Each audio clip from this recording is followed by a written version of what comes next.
আজ রবিবার। আজ রবিবার দুপুরবেলা রান্নাবান্না থেকে ব্লগটা শুরু করছি। আজ রবিবার হলেও বাজার করা হয়নি, কারণ ও একটু সকাল সকাল বেরিয়েছে, তাই যা আছে আজ তাই রান্না করব। তো দেখো, এখানে সব রান্না রেডি করে নিয়েছি। ভাতের জন্য চাল ধুয়ে ভিজিয়ে রেখেছি, মাংসটা বরফ গলতে আর কি জলে ভিজিয়ে রেখেছি, ওদিকে মাছ। তো ফ্রিজে ছিল কিছুটা চিকেন, কিছুটা কি প্রায় আধা কেজি মতন চিকেন ছিল, আর কাতল মাছ ছিল কিছুটা। তো তা দিয়েই আজকে রান্না বান্না করব, যেহেতু ও আজকে সকাল সকাল বেরিয়েছে। তা আমি বললাম যা আছে আজ তাই রান্না করি, বাজার না করলেও আজ চলে যাবে।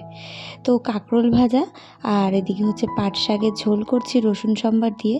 আর মাছ আছে, মাছটাকে ছোট ছোট পিস করে নিয়ে ওই একটু ভেজা চচ্চড়ি মতন হালকা একটু ঝোল থাকবে, এইরকমভাবে মা বললো খাবে। তো সেই জন্য মাছটা আর কি মায়ের একার জন্যই করা। আর আমাদের হচ্ছে চিকেন হলে তো কিছু লাগে না, তো তার সাথেই শাকের ঝোল আর তো কাঁকরোল ভাজা রয়েছে। আর ও আজ দুপুরবেলা তো খাবে না, মানে দুপুরবেলায় বাড়ি ফিরতে পারবে না। তো সেই জন্য আজ দুপুরে আমরা দুজন খাবো, আর রাতে তারপরে তিনজন। তো যা আছে তাই দিয়ে হয়ে যাবে, আজকে দিনটা এইভাবেই চালিয়ে নিলাম। তো চলো, আরও একটা নতুন ব্লগ, আরও একটা নতুন দিনের সাথে তোমাদেরকে সাথে নিয়ে আজকের দিনটা শুরু করা হলো। তো আজকের পুরো ব্লগটা তোমরা দেখতে থাকো, আশা করছি তোমাদের খুব ভালো লাগবে। তোমাদের পাট শাক কার কার ভালো লাগে?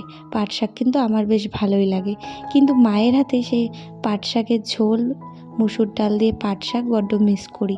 আমি যতই রান্না করি ঠিক মায়ের মতন ওই স্বাদটা কেন যেন আমার মনে হয় আমার কাছে আসে না। আসলে যার যার হাতের স্বাদ, আর মায়ের হাতের স্বাদ তো একটা আলাদা থাকেই। সে মা যেভাবেই রান্না করুক, হাতের কিন্তু একটা স্বাদ থাকে, সেটা যার যার আর তার তার হয়। যাই হোক, পাট শাকের ঝোল করছি, এরপরে মাছটা করব, আর আলুগুলো ভেজে নেব। আর আজকে চিকেনটা ম্যারিনেট করে করব, পুরোপুরি মেখে বসিয়ে দেব কড়াইতে। দেবার পরে আর কিচ্ছু দেব না আজকে। তো চলো পুরো রান্নাটা দেখতে থাকো, আশা করছি তোমাদের খুব ভালো লাগবে।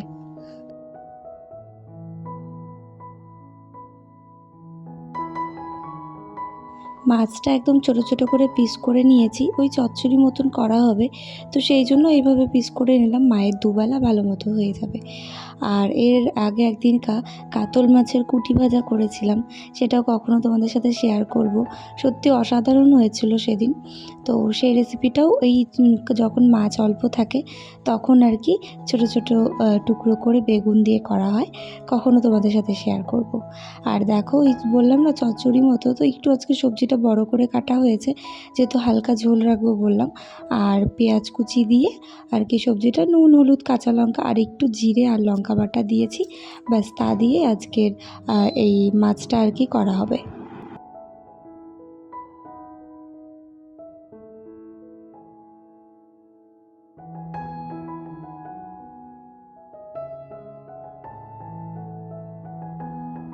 এবারে চলো চিকেনটা রান্না করব। তো দেখো, এখানেও একটা পাত্রে টক দই নিয়ে নিয়েছি, পেঁয়াজ হলুদ নুন, মানে পেঁয়াজ কুচি, তার সাথে হচ্ছে কাঁচা সর্ষের তেল, আর দিয়েছি মিট মশলা গরম মশলা, এসব দিয়ে বেশ ভালোভাবে একটু চটকে নিলাম। আর তারপরে দেখো চিকেনটা দিয়ে নিচ্ছি, আর এর মধ্যে রসুন লঙ্কা আর জিরে বাটা এগুলোও দিয়েছি হ্যাঁ পরে, তো সেই জন্য চামচ দিয়ে নাড়ছি, কারণ লঙ্কা বাটা ধরলে আমার এখনও হাত জ্বলে। তো সব কিছু দিয়ে বেশ ভালোভাবে ম্যারিনেট করে নিচ্ছি। আর তারপরে দেখো এর মধ্যে দিয়ে দিচ্ছি হচ্ছে একটা তেজপাতা ছিঁড়ে দিয়ে দিলাম, আর গোটা গরম মশলা। তো ব্যাস, যা কিছু দেওয়ার মাংসের আজ এখানে দেওয়া হয়ে গেছে। তো মানে সমস্ত রকম মশলা যেগুলো মাংসে দেওয়া হয় সেগুলো, স্পেশালি আর কিচ্ছু নয়। তো এর মধ্যে সমস্ত কিছু দিয়ে ভালোভাবে ম্যারিনেট করে নিতে হবে। আর একটু ম্যারিনেট করে বেশিক্ষণ রাখলে খুব ভালো, মাংসটাও ভেতর থেকে সমস্ত মশলা ঢুকে যায়, বেশ ভালো লাগে। ব্যাস, এবারে আমার আর কিচ্ছু দেওয়ার নেই। আর আলুটা ওদিকে ভেজে নিয়েছি, আর যেহেতু ব্রয়লার মাংস, তো সেই জন্য না আলু দিলে পরে সেদ্ধ হতে চায় না চট করে, তো সেই জন্য খুব ভালোভাবে ঢাকা দিয়ে মানে আলুটা যদি ভেজে নেওয়া হয় একটু জল দিয়ে, তাহলে একদম খুব সুন্দর সফট হয়ে যায়। তো দেখো আলুটা ভাজা হয়েছে, আর তার সাথে সাথে আমি পুরো রান্নাঘরটা ক্লিন করে নিলাম, ভাতের জন্য একদম জল রেডি করে রেখেছি। চিকেনটা হয়ে গেলে সব কিছু ধোয়া মাজা ঘষা করে তারপর ভাতটা বসিয়ে দেবো। তো রান্না করতে করতে আমি এদিকে আবার বাকি কাজগুলো করছি, যেহেতু চিকেনটাও ম্যারিনেট করা হয়েছে আর ওদিকে আলুটা হচ্ছে। তো আসলাম হচ্ছে ঘরে, একটু ঘরটা ঝাড়ু দিয়ে মুছে নেব।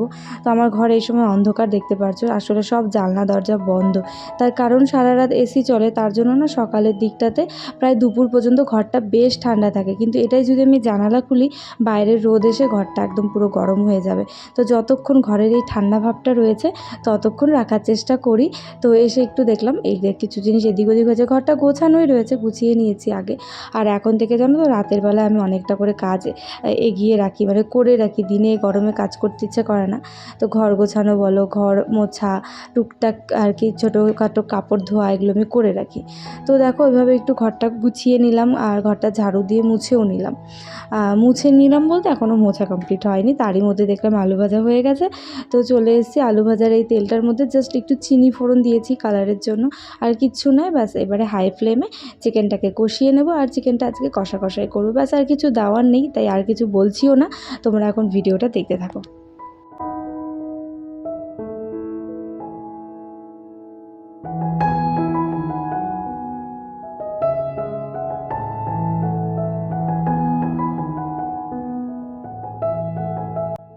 তো আমার সমস্ত রান্নাবান্না শেষ, আর এই দেখো চিকেনটার কালার জাস্ট অসাধারণ হয়েছিল।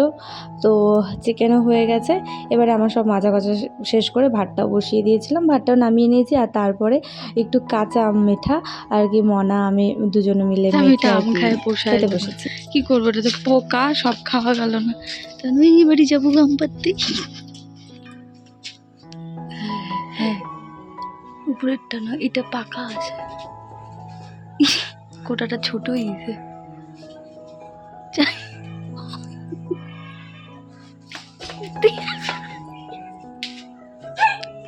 মারবে মানুষ।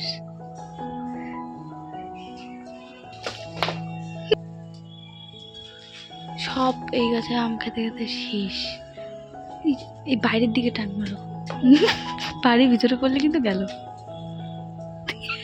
পেঁচাও পেঁচাও, কোঠাটা পেঁচাও ডালটার মধ্যে। না না, ওইটা না। হ্যাঁ হ্যাঁ হ্যাঁ, এটাতে পেঁচাও, ভালো করে পেঁচাও। তিরিকা হয়ও না, মারো আরো আরো আরো মারো।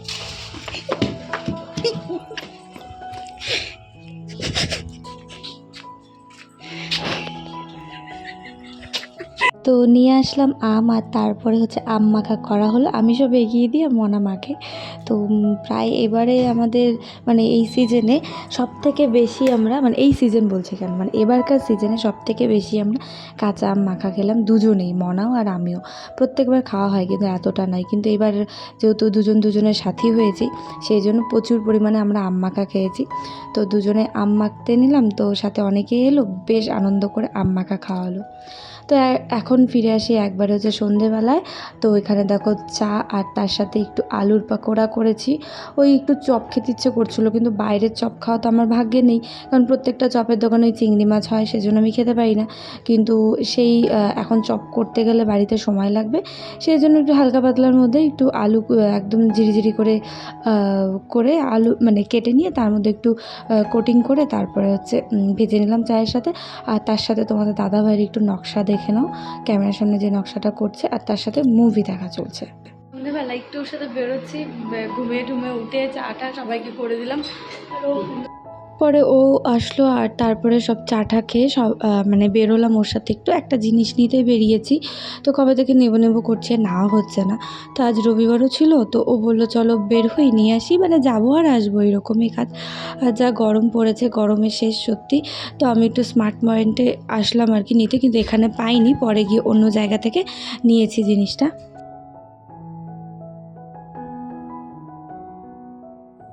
তো এখন বাজে প্রায় রাত 11:15। তো সন্ধ্যে থেকে ওয়েট করছিলাম যে বাড়িতে লোক আসার কথা। তো এক মাসির শাশুড়ির মেয়ের বিয়ে, মানে আমার ননদিনী সম্পর্কে, ওর বিয়ে, তো তার ইনভাইট করতে এসেছিলো সেই ধূপগুড়ি থেকে। তো ওই জন্য এত রাত হলো। এই যে বিয়ের কার্ড, তো 19শে জুন বিয়ে। তো ওরা এসে এখনই বেরোলো, বসলোও না, তাড়াতাড়ি করে বেরিয়ে গেলো, কারণ অনেক জায়গায় নেমন্তন্ন করে চলছে, এখন বাড়ি ফিরবে আবার এত দূর, তো সেই জন্য আর বসলো না।